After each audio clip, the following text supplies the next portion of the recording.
आपके खिलाफ तो मर्डर का मामला है और 26 साल की आयु में आपने किया है और 420 ही किया है। भैया अशोक चौधरी जी आपको बता देना चाहते हैं कि आपसे कोई डरता नहीं है। घुटने पे बैठकर और मीडिया के सामने माफी मांग लीजिए। और हम चाहते हैं कि डिहरी के लोग, जो ये भाजपा अपनी चाल चरित्र चेहरा दिखाती है, भाजपा के उप मुख्यमंत्री के बारे में आप जाने, एक रेप का मामला और मर्डर का मामला है, उसमें क्या उनका योगदान था सम्राट चौधरी का, वो उनको बताना चाहिए। क्योंकि माफिया इसलिए बनता है क्योंकि सरकार चाहती है वो माफिया बने, वो पैसा लूटे और उन तक पहुंचाए। हमारी पत्नी अगर कुछ गलत करेगी, हमको जानकारी नहीं है, तो तुमसे बड़ा गलत आदमी कौन है? सीना ठोक के शेर बन के सामने आइए। पत्नी को आरोप लगा के जेल भेजवाएंगे पत्नी को, इसी को मर्दानगी कहते हैं। अगर पवन सिंह सोचते हैं कि इस बार चुनाव लड़ेंगे और उनको वोट मिलेगा, तो क्षत्रिय समाज ही पवन सिंह को वोट नहीं देगा। जो व्यक्ति अपनी पत्नी के लिए नहीं खड़ा होगा, क्या आप इनके लिए खड़ा होंगे? कभी क्षत्रिय समाज ऐसे व्यक्ति के लिए नहीं खड़ा होगा। पवन सिंह अगली बार फिर चुनाव लड़ के देख ले। ज्योति सिंह बहन है हमारी, वो बेचारी आके इनके प्रचार में घर घर घूमी, उस समय बड़ा प्रेम दिखा रहे थे पवन सिंह। पवन सिंह क्षत्रियों के नेता कब से बन गए? क्षत्रियों का नेता महाराणा प्रताप है, वीर कुंवर सिंह।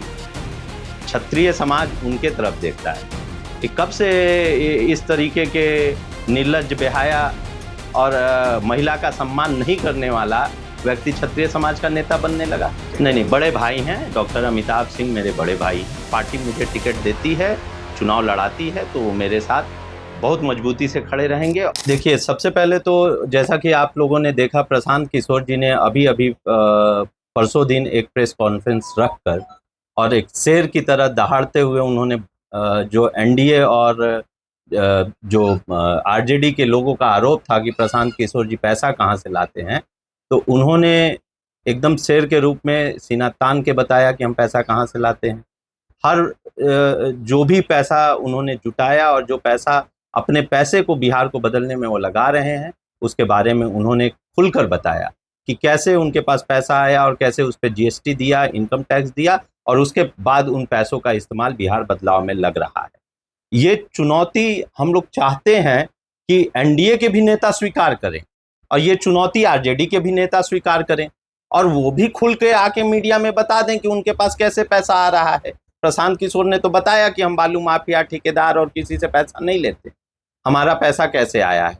भाई आप लोग भी खुलकर आइए। दूसरा विषय ये था कि सम्राट चौधरी जी ने सुप्रीम कोर्ट में ये बताया था कि वो माइनर थे जब अरेस्ट हुए थे और उसी के बेसिस पे उनको बेल मिला था। अरे भाई, आप एक बार माइनर बन जाते हो, एक बार आप सम्राट, आपका नाम कुछ हो जाता है, दूसरी बार नाम कुछ हो जाता है, एक बार आपका उम्र 16 साल हो जाता है, फिर अचानक से आप ही फाइल करते हो। ये हमारा आरोप नहीं है, ये आप ही ने लिख के दिया है अपने एफिडेविट में कि आपका उम्र क्या है, और उसके बाद आप 26 साल के हो जाते हो।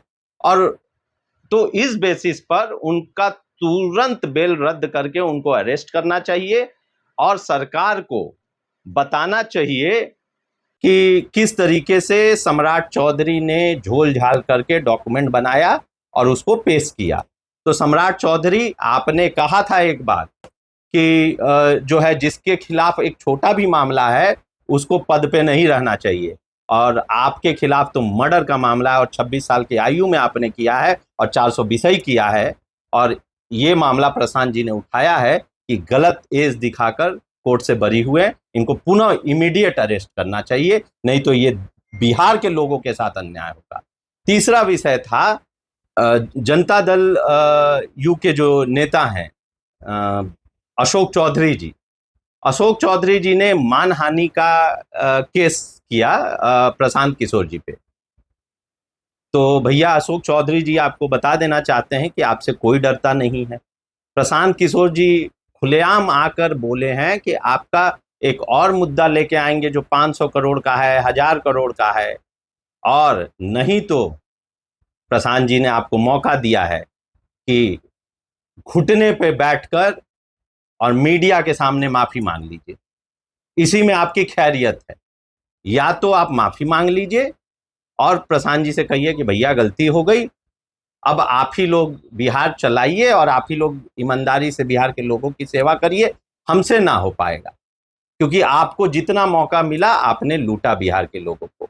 तो ये 3 मुद्दों पर प्रेस कॉन्फ्रेंस प्रस्थान जी का था, और हम चाहते हैं कि डिहरी के लोग, जो ये भाजपा अपनी चाल चरित्र चेहरा दिखाती है, भाजपा के उप मुख्यमंत्री के बारे में आप जाने कि कैसे 7th फेल डिलीट बन जाता है, कैसे 7th फेल उप मुख्यमंत्री बन जाता है, और जिस व्यक्ति के खिलाफ मर्डर का मुकदमा हो, जिस व्यक्ति से सवाल पूछा गया हो कि रेप में उनका क्या योगदान था, एक रेप का मामला और मर्डर का मामला है, उसमें क्या उनका योगदान था सम्राट चौधरी का, वो उनको बताना चाहिए। ऐसे लोगों के बारे में डिहरी के लोगों को, मेरे यहाँ के परिवार को देखना चाहिए। दूसरा, अशोक चौधरी किस तरीके से लूटपाट मचाए हुए हैं, हर ठेकेदारी में किस तरीके से कमीशन खा रहे हैं, और क्या वो कमीशन अकेले खा रहे हैं, क्या उनका पैसा और नेताओं तक नहीं पहुंच रहा है, ये सभी को देखना चाहिए। और क्यों न ऐसे लोगों को बर्खास्त करना चाहिए, और क्यों न डिहरी को ईमानदार विधायक और बिहार में ईमानदार शासन लाना चाहिए। भाई, जो माफिया बना है उसको माफिया बनाया कौन है? इतना बड़ा कोई माफिया नहीं हो जाएगा कि जिसके बारे में प्रशांत जी बोलेंगे। जिस दिन हम सरकार में आएंगे तो सारे माफिया सीधे हो जाएंगे, क्योंकि माफिया माफिया इसलिए बनता है क्योंकि सरकार चाहती है वो माफिया बने, वो पैसा लूटे और उन तक पहुंचाए। भाई, आप लोगों ने लगता है अशोक चौधरी जी का मीडिया में ब्रीफिंग नहीं सुना। कह रहे हैं हमारी पत्नी ने कुछ गलत किया होगा तो हमें जानकारी नहीं है। अरे भैया, हमारी पत्नी अगर कुछ गलत करेगी, हमको जानकारी नहीं है, तो तुमसे बड़ा गलत आदमी कौन है? तो इसलिए ये बहुत बड़े चालबाज हैं। इनके खिलाफ जो आरोप हैं इनको सिद्ध करना चाहिए कि गलत हैं। अब पत्नी पे आरोप लगा के निकलना चाहते हैं। अरे, सीना ठोक के शेर बन के सामने आइए। पत्नी को आरोप लगा के जेल भेजवाएंगे पत्नी को? इसी को मर्दानगी कहते हैं। पवन सिंह यहां से चुनाव लड़े थे और यहाँ की जनता ने उनको बहुत वोट भी दिया था, लेकिन पवन सिंह जो व्यक्ति हैं, लोग अक्सर कहते हैं कि क्षत्रियों का वोट उनको मिला था, लेकिन मैं उनको कहता हूं कि उपेंद्र कुशवाहा जी ने काम नहीं किया था, इसके विपरीत पवन सिंह को हर बिरादरी ने वोट दिया था यहाँ, ये सोचकर कि पवन सिंह काम करेंगे। पवन सिंह आज पुनः उपेंद्र कुशवाहा जी से मिल जाते हैं। ये चरित्र पवन सिंह का राजनीतिक चरित्र दिखाता है। दूसरी बात, पवन सिंह का जो व्यक्तिगत चरित्र है, अगर पवन सिंह सोचते हैं कि इस बार चुनाव लड़ेंगे और उनको वोट मिलेगा, तो क्षत्रिय समाज ही पवन सिंह को वोट नहीं देगा, क्योंकि जो व्यक्ति महिला का, अपनी पत्नी का सम्मान नहीं कर सकता, वो व्यक्ति किसी का सम्मान, अपने प्रदेश में महिलाओं का सम्मान नहीं कर सकता। और क्षत्रिय कुल महिलाओं के सम्मान के लिए, महिलाओं को देवी मानता है, उनके लिए अपना गर्दन तक कटा देता है। और ऐसे पवन सिंह के लिए क्षत्रिय समाज से मैं पूछना चाहता हूं कि जो निर्लज्ज, जो व्यक्ति अपनी पत्नी के लिए नहीं खड़ा हुआ, क्या आप इनके लिए खड़ा होंगे? कभी क्षत्रिय समाज ऐसे व्यक्ति के लिए नहीं खड़ा होगा। पवन सिंह अगली बार फिर चुनाव लड़के देख ले। देखिए, ये तो पार्टियों का अपना विषय है और ज्योति सिंह जी का अपना विषय, इसमें मैं बहुत नहीं बोल पाऊंगा, लेकिन हाँ, ये जरूर मैं बोल पाऊंगा कि ज्योति सिंह बहन है हमारी, और किसी भी बहन पर अगर कोई गलत कार्य करता है, वो बेचारी आके इनके प्रचार में घर घर घूमी, उस समय बड़ा प्रेम दिखा रहे थे पवन सिंह, और पीछे 1 साल से किस तरीके का वो पोस्ट करती हैं, इससे पता चलता है कि किस तरीके से उनके साथ ट्रीटमेंट किया जा रहा है। तो इससे तो यही पता चलता है कि उनके साथ बहुत गलत व्यवहार किया गया है। मैं चाहूंगा कि उनके साथ समाज न्याय करे, और पवन सिंह किस भी सीट से खड़े हों तो इस बार उनको पूरी तरीके से हराकर उनको जवाब दे कि क्षत्रिय समाज कभी भी नारी की रक्षा के लिए खड़ा होगा, नारी के खिलाफ खड़ा होने वालों के साथ नहीं खड़ा हो सकता। क्षत्रिय पवन सिंह को अपना नेता नहीं मानता। जैसा कि हमने पहले बताया था, पवन सिंह को वोट किसी और कारण से विरोध में मिला था, क्योंकि काम नहीं हुआ था। पवन सिंह क्षत्रियों के नेता कब से बन गए? क्षत्रियों का नेता महाराणा प्रताप हैं, वीर कुंवर सिंह, क्षत्रिय समाज उनके तरफ देखता है। ये कब से इस तरीके के निर्लज्ज, बेहाया और महिला का सम्मान नहीं करने वाला व्यक्ति क्षत्रिय समाज का नेता बनने लगा? अब ये तो एनडीए समझे। हमको लगता है कि पवन सिंह एनडीए में गए हैं तो उससे ज्यादा मजबूती जनसुराज को मिलेगी, क्योंकि जो भी ऐसे लोग हैं जो एनडीए के भी लोग, भाजपा के बहुत सारे लोग, गांव में मैं घूमा, मुझसे कहते थे पवन सिंह को वोट नहीं दिए थे हम लोग, क्षत्रिय होते हुए भी, या अलग अलग समाज के, ब्राह्मण समाज, अलग अलग समाज, क्योंकि उनके निर्लज्जता के कारण। तो ऐसे लोग तो अब जनसुराज के साथ खड़े होंगे। साफ छवि, शिक्षित व्यक्ति, और जो अपनी महिलाओं का सम्मान करता है। आप प्रशांत किशोर जी को देखिए, अपनी पत्नी का कितना सम्मान करते हैं। एक और सवाल है अभिषेक जी, ढेरी के डॉक्टर अमिताभ ने भी संभावित प्रत्याशी के रूप में अपना नामांकन शायद किया है जी। तो आपके प्रतिद्वंदी हो गए क्या? कुछ नहीं, बड़े भाई हैं। डॉक्टर अमिताभ सिंह मेरे बड़े भाई हैं, और डॉक्टर अमिताभ सिंह जी को मैं लेकर अपने कई सभाओं में गया हूँ, और वो सहर्ष आए भी, वहाँ पे उन्होंने बोला भी।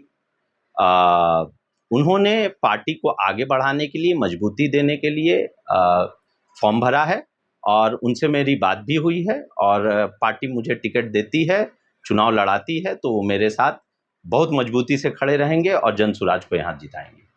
और मुझे नहीं लगता है कि उनके आने से कोई खास प्रभाव पड़ने वाला है, और बल्कि हम ज़्यादा मजबूती से अब लड़ेंगे। प्रशांत जी ने शुरू से ही इन लोगों के बारे में जो सच्चाई बताई है, पहले तो ये लोग जवाब नहीं देते थे, और अभी भी इनके पास कोई जवाब नहीं है चीज़ का। नहीं, जातीय फैक्टर बिल्कुल काम नहीं करेगा, बल्कि हम लोग सामाजिक तौर से और जनता के उन मुद्दों को उठा रहे हैं जिससे कि सारे लोग प्रभावित होते हैं। बिल्कुल इस्तीफा दे देना चाहिए, और इन पर जो आरोप लगा है, और प्रशांत जी ने अगर उसको साबित किया है, इनके पास एविडेंस भी है, तो ये आरोप बिल्कुल सत्य हैं और उनको इस्तीफा देना चाहिए। असल में जनसुराज से और प्रशांत किशोर से जितनी भी पार्टियां हैं या फिर उनके नेता हैं, वो डर गए हैं, और उनको इस बात का विश्वास हो गया है कि इस बार जनसुराज आ रहा है। इस डर में वो कुछ भी अनाप शनाप कहें। नीतीश के सरकार में या फिर राजद के कार्यकाल में जो कुछ भी हुआ है, यहाँ की जनता जानती है, और जनता को इस बात का बिल्कुल अनुमान है कि जनसुराज अगर आता है तो जो भी पहले से हो रहा है, जो भ्रष्टाचार आज के विद्यालय में है, प्रखंड कार्यालय में है, हॉस्पिटल्स में है, या फिर जितने भी सरकारी संस्थाएं हैं, ये भ्रष्टाचार सरकार का ही देन है, और जनसुराज का आरोप बिल्कुल सत्य है, गलत नहीं।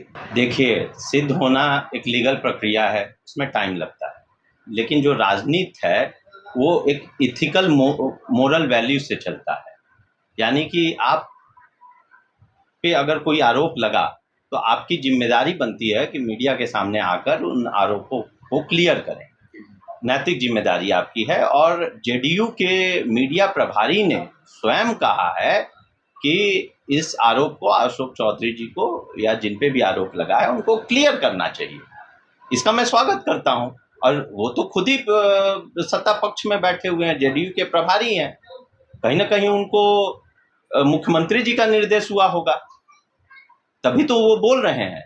मुख्यमंत्री कितना लाचार हैं, आप सोच के देखिए कि मुख्यमंत्री जी को अपने मीडिया प्रभारी से अपने ही नेता के बारे में कहवाना पड़ रहा है कि आप जो है क्लियर करिए कि आप स्वच्छ छवि के। तो अब इससे ज्यादा कहने की जरूरत नहीं है, ये तो उनको क्लियर करना है हम लोगों को।